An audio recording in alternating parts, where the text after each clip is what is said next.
El impacto de las terapias de reconstitución inmunológica deben ser vistas mucho más allá del efecto terapéutico, de la eficacia o de los aspectos de seguridad. Muy en línea con lo que el doctor nos contó, también debemos tener una visión muy responsable y siempre el as bajo la manga o el plan B a la hora de escoger las terapias modificadoras de la enfermedad, teniendo en cuenta que probablemente no será el único medicamento que nuestros pacientes van a utilizar a lo largo de su vida. Ya sin más preámbulo, esperando que no nos suene la campanita, voy a empezar contándoles por qué es importante entonces hablar al respecto. Y es que debemos entender no solo los efectos a corto, sino a largo plazo de las terapias modificadoras de la enfermedad, comprender cómo monitorear todos estos desenlaces o estos efectos adversos de estas terapias para poder prevenir y mitigar los riesgos a un mediano y a un largo plazo. También determinar estas consideraciones en el tratamiento modificador de la enfermedad en relación con aspectos claves de la vida de nuestros pacientes, ya que podemos impactar en la calidad de vida de ellos mismos, y tener en cuenta los diferentes mecanismos de acción de los diferentes tratamientos modificadores frente a su impacto puntualmente en el sistema inmunológico, su relevancia en la práctica clínica, y teniendo muy en la cabeza también estas estrategias de secuenciación y de impacto inmunológico, además de la reversibilidad de estos medicamentos en nuestro sistema inmunológico. No es lo mismo decir terapias de inducción a terapias pulsadas o terapias de reconstitución inmunológica. Terapia de inducción sencillamente es con la que vamos a iniciar y podemos posteriormente desescalar o escalonar nuestro tratamiento, mientras que una terapia de reconstitución inmunológica tiene un potencial de inducir cambios a un mediano y a un largo plazo en el sistema inmunológico posteriormente de haber sido infundidos o administrados estos medicamentos. Nos permiten evidenciar entonces un efecto a largo plazo en nuestro sistema inmunológico, y es un concepto. En esta diapositiva les estoy mostrando cómo ha venido cambiando, cómo se ha venido moviendo un poco estos conceptos de las estrategias de mantenimiento o las estrategias pulsadas o de inducción o de reconstitución inmunológica. Importante considerar que nuestro sistema inmunológico tiene dos grandes líneas, ¿no? El sistema inmune adaptativo y el sistema inmune innato. Existen entonces estrategias de reconstitución inmunológica selectiva para el caso de la cladribina y no selectiva para el caso del alemtuzumab, y también el trasplante autólogo de células madre. También podríamos considerar dentro de este espectro a la amitosantrona, de repente no es tan frecuente en algunos medios latinoamericanos el uso de la misma. ¿Qué es una terapia de mantenimiento? Es una terapia que requiere la administración continua del medicamento para que su efecto terapéutico esté presente a lo largo digamos como de la evolución de la enfermedad. Requiere unas administraciones muy puntuales o muy seguidas, y los efectos en el sistema inmunológico van a estar presentes en lo que el medicamento sea administrado constantemente, y vamos a evidenciar los beneficios clínicos por resonancia magnética y los beneficios también, si podemos tener algunas evidencias de mediciones con biomarcadores. Por el contrario, las terapias de reconstitución inmunológica son ciclos pulsados que van a generar un efecto mucho más prolongado en nuestro sistema inmunológico, y sus beneficios terapéuticos los vamos a ver incluso cuando ya el medicamento no está siendo administrado. Es por esta razón que se llaman terapias pulsadas en la actualidad. Para hacerlo un poquito más sencillo, diseñamos este diagrama en el cual estamos explicando las terapias de mantenimiento. Vamos a evidenciar el efecto terapéutico en lo que el medicamento esté, y va a haber una fase de remisión de la enfermedad, pero en lo que suspendemos el medicamento puede nuevamente ser el paciente, entre comillas, inmunocompetente y tener cierta reactividad o actividad de su enfermedad. Por el contrario, podemos ver a las terapias de reconstitución inmunológica que tienen una fase de agotamiento de diferentes subpoblaciones celulares. Ya vamos a ver un poco el comportamiento en estas terapias de alemtuzumab y cladribina, y posteriormente una fase de reconstitución inmunológica, que también es un repertorio muy diverso con respecto a las fases de reconstitución, pero la clave de estas terapias pulsadas es que podemos ver un componente muy positivo frente al comportamiento en nuestro sistema inmunológico con respecto a la actividad de la enfermedad. Es decir, que una terapia pulsada, aunque el medicamento ya no esté constantemente administrado, tiene efectos en nuestro sistema inmunológico a mediano y a largo plazo. ¿Qué terapias entonces tienen esta cualidad? Ya habíamos hablado de la cladribina, habíamos hablado del alemtuzumab y por supuesto el trasplante autólogo de células madre. El resto de las terapias en la actualidad las vamos a denominar de mantenimiento, incluso algunos monoclonales como el ocrelizumab, que se infunde semestralmente, pues lamentablemente no alcanza a caber dentro de esta clasificación de terapias pulsadas. Entrando un poco a los mecanismos de acción de los medicamentos, vamos a hablar del alemtuzumab. El alemtuzumab es un anticuerpo monoclonal que se dirige puntualmente contra el antígeno de superficie CD52 y va a ejercer un efecto terapéutico tanto en las células B como en las células T. Este antígeno se expresa en estas dos líneas celulares, generando una depresión y una posterior repoblación linfocitaria, que vamos a ver un poquito cómo se desenvuelve. Pero esta repoblación linfocitaria, como se mueve de manera diferente tanto en los subtipos T o en los subtipos B, pues puede promover ciertas reacciones inmunitarias que conocemos en la actualidad como algunos efectos adversos en la inmunidad, pero también unos efectos muy benéficos con respecto a la evolución clínica de la enfermedad y al control de la actividad clínica y por resonancia magnética. ¿Cuáles son entonces estos efectos puntuales sobre las células de la inmunidad? Quise resumirlo a la izquierda de sus pantallas. Como ya les había mencionado, hay un impacto tanto en las células B como en las células T,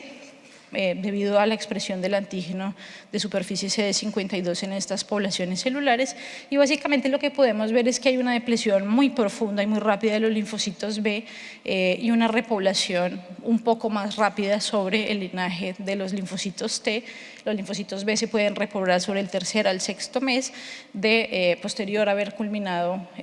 la infusión o la terapia de inducción con alemtuzumab, y podemos ver que dentro de los subtipos celulares estas células B inmaduras y estas naïf y estas células transicionales se van repoblando, mientras que las células de memoria son realmente las que se demoran un poquito más en volver a nacer, por así decirlo, y nacen alrededor del mes 12. Y es muy importante tener en cuenta dentro de esta repoblación de los subtipos celulares del linaje B que el factor activador de los linfocitos B puede ser una explicación también parcial a la presencia de autoinmunidad en personas que se han infundido con alemtuzumab, ya que este factor activa el crecimiento y a la repoblación de estos linfocitos B inmaduros que podrían eventualmente causar ciertos problemas. Hablando un poco del linaje celular de los linfocitos T, también podemos ver un impacto muy profundo sobre los linfocitos CD8, pero es mucho mayor puntualmente en los linfocitos CD4, que ellos pueden tardar alrededor de 1 o 2 años en volver a poblarse clonalmente sobre el límite inferior de la normalidad. Puede que se demoren muchísimo más hasta los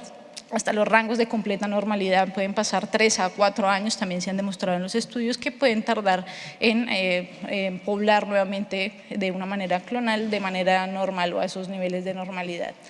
Hay algunas células T de memoria que pueden escapar de esta lesión que causa el alemtuzumab, y con respecto a estas subpoblaciones T podría ser una explicación también parcial de estos efectos en relación con la autoinmunidad. También es muy importante tener en cuenta que el linaje de los linfocitos regulatorios se va también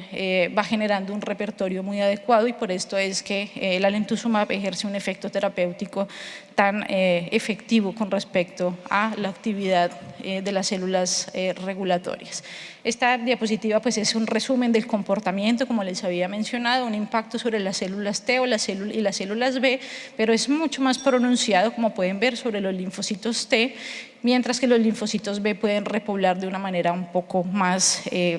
rápida que los linfocitos T.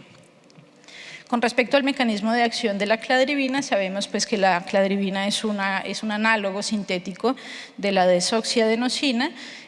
La única diferencia radica en su estructura, se cambia un átomo de hidrógeno por un átomo de cloro. Acá podemos ver en la posición 2 del anillo de purina, y esta diferencia hace que la cladribina pueda escapar de este procesamiento o esta desfosforilación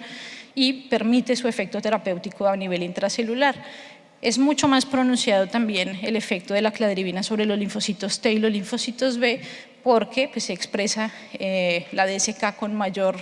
predominancia en estos subtipos celulares, y es por esta razón que la cladribina se determina pues, una terapia de reconstitución inmunológica selectiva, ya que no tiene un impacto muy profundo sobre las células de la inmunidad innata. Con este mecanismo de acción, pues también podemos comprender algunos comportamientos en la expansión clonal después de esta depresión inmunitaria. La repoblación también se genera en una dinámica un poquito diferencial con respecto al alemtuzumab. Podemos ver que, como les mencionaba, esta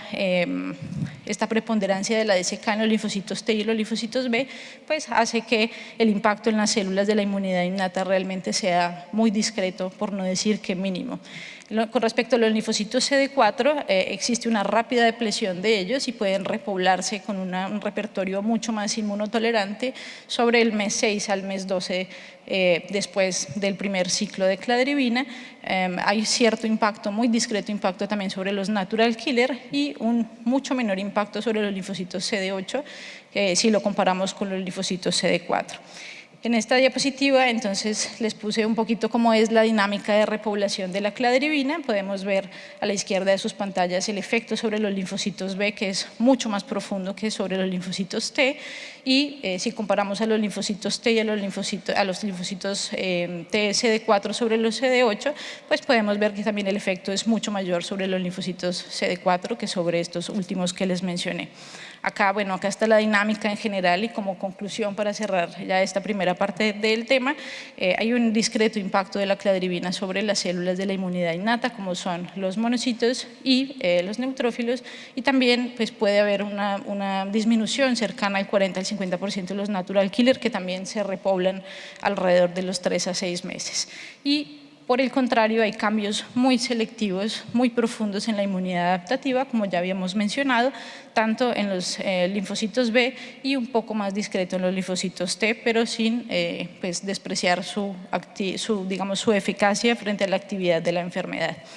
También muy en línea con el doctor Pepe Flores, pues el NEDA en muchas terapias a los 8 o 9 años ya sabemos que puede no ser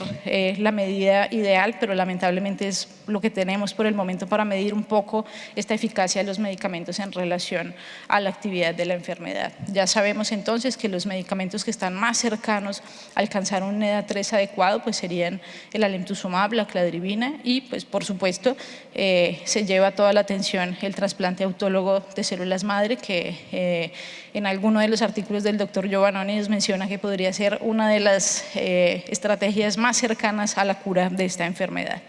Con respecto a la eficacia, aunque no es el tema de esta charla, les quise resumir las eficacias con respecto a tasa anualizada de recaídas, el NEDA y el impacto sobre la escala de discapacidad, y podemos ver realmente que son medicamentos muy eficaces. Y en este punto quiero parar un poco y reflexionar, bueno, si son tan eficaces, estamos haciendo lo suficiente para las estrategias de minimización de riesgo y ver qué es lo que está pasando con nuestros pacientes con respecto a los efectos adversos. Quise hacerles entonces un resumen, primeramente el alemtuzumab, y sí que está demostrado que a lo largo del tiempo son mucho menores los efectos adversos al compararlos con los primeros años de tratamiento. Ya sabemos que las más frecuentes son las reacciones de infusión, seguidas de algunas reacciones adversas de tipo infeccioso y finalmente algunas consideraciones adicionales que probablemente hemos visto ya en algunas recomendaciones de la EMA con respecto a pacientes cardiovasculares, pacientes con antecedente de enfermedad cerebrovascular, hipertensos, etcétera, etcétera. Pero sí que con el tiempo pues van disminuyendo, y el mensaje es, por supuesto, que hay que estar evaluando progresivamente a nuestros pacientes, pero también es muy importante tener en cuenta cómo lo perfilé yo desde el principio. Si yo tengo un paciente hipertenso, si tengo un paciente que ha tenido antecedente de evento cerebrovascular, probablemente pues no sea el paciente mejor candidato dependiendo pues de la actividad de su enfermedad. También lo podríamos planear o lo podríamos negociar con el paciente si las patologías están controladas. Otros trastornos que probablemente nos preocupan son los trastornos autoinmunes derivados de la infusión de la medicación, pero pues ya hay estudios recientes, ya se los voy a mostrar, en los cuales hay evidencia suficiente para pensar que los pacientes que desarrollan enfermedad tiroidea de origen autoinmune tienden a ser los pacientes que tienen anticuerpos anti-TPO positivos, así que seguramente es un llamado también a medirlos o a buscarlos con un poquito más de efusividad en nuestros pacientes. Pero también se ha visto que disminuye considerablemente con el tiempo esta presentación de enfermedades autoinmunes. Finalmente, pues efectos adversos asociados a la infusión, también los conocemos, pero también se pueden mitigar con los diferentes esquemas de premedicación que se utilizan en la actualidad. La gran mayoría de estos eventos son adversos y, como ya les había mencionado, estos pacientes que tienen alguna comorbilidad cardiovascular pues son susceptibles a ser vigilados o monitoreados de manera más estrecha para evitar estas complicaciones que son un warning en la actualidad para la EMA y pues para la FDA. Seguridad post-marketing, como ya les había mencionado, nuevamente si perfilamos a nuestros pacientes de manera adecuada, pues probablemente nos vamos a evitar estos casos de hemorragias intracerebrales, de eventos vasculares a nivel cardíaco, de los cuales pues afortunadamente ninguno de ellos fue fatal. Ya como les había mencionado, los anticuerpos anti-TPO, fíjense que hay una baja prevalencia de enfermedad tiroidea en los pacientes que han utilizado alemtuzumab, pero sí es un poco mayor esta incidencia en los pacientes que tienen anticuerpos anti-TPO positivos, por lo que es importante buscarlos. En este resumen que se hizo en varios ensayos clínicos, se trabaja la idea de que realmente no es tan prevalente como nosotros pensamos y que definitivamente un perfilamiento adecuado nos puede ayudar a mitigar este riesgo. Estas son las recomendaciones post-marketing que se hacen a través de la EMA y nuevamente hacerles el llamado a los pacientes que son enfermos cardiovasculares o cardiocerebrovasculares frente a el perfilamiento de estos pacientes. Hablando un poco de la cladribina y de la seguridad post-marketing de ella, pues los efectos adversos son muy diferentes teniendo en cuenta a este perfil de depresión y repoblación linfocitaria, así que los efectos adversos más frecuentes pues son en relación a procesos infecciosos, a cefalea, nasofaringitis, pero es importante también mencionar que ninguno de estos pacientes, bueno, realmente la linfopenia grado 4 es muy poco frecuente y que esto también nos podría brindar una ventana digamos, de seguridad un poco más amplia que otros medicamentos disponibles en el mercado. Esto era lo que les mencionaba con respecto a la linfopenia y realmente los efectos adversos infecciosos